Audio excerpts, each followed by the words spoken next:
Okay, welcome back.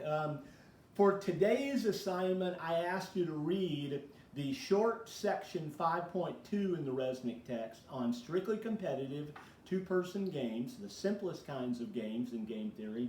And then I also asked you to read the first bit of section 5.3 on the concept of equilibrium pairs in two-person strictly competitive games, also known as Nash equilibrium pairs, from their mathematical characterizer, their mathematical inventor, their mathematical characterizer, John Nash.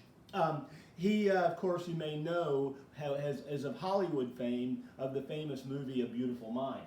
But let me first introduce the notion of the simplest kind of game, strictly competitive two-person games. By two-person, you can imagine what that means.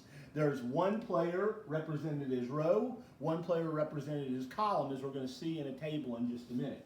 By strictly competitive is meant the idea that the two players are in complete opposition to each other.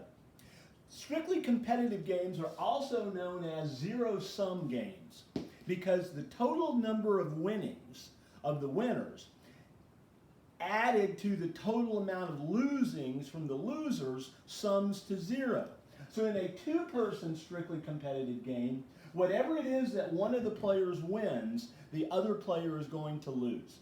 So that's the simplest kind of game, and we're going to start off with those. Marisha, can you read for me? I want to start with the second assignment I asked you to try, and that is table 5.9. This is the second table I asked you to analyze on your homework. So how many rows are there on that table? 2.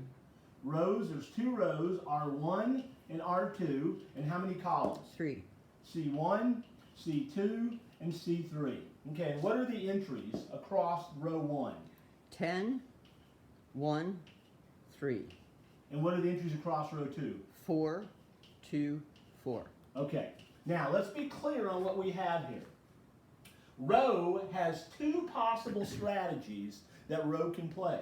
Row can either choose strategy R1 or strategy R2. Column has 3 strategies that column can play: C1, C2, and C3. The winnings indicated here are the winnings for row. So if row plays R1 and column plays C1, row is going to win 10 utility on an outcome of plus 10 on row's utility scale, and column is going to lose 10. So we need not write the other side on these, because remember, it's a strictly competitive game, so whatever one person wins, the other loses. So you can just assume that there's a minus 10 written here in this column, a minus 4 here, a minus 1 here, a minus 2 here, a minus 3 here, and a minus 4 here. Here we have a setup of this particular game, and remember, we're dealing here with assumed perfectly rational agents who are always trying to maximize their own utility, and every choice they make in this game is going to be an attempt to maximize their own utility. So obviously, what row would most like to have happen is for row to play R1 and column to play C1, because that would mean a gain of 10 for row. And what column would most like to have happen is for row to play R1 and column to play C2, because that would only be a loss of minus 1 for column.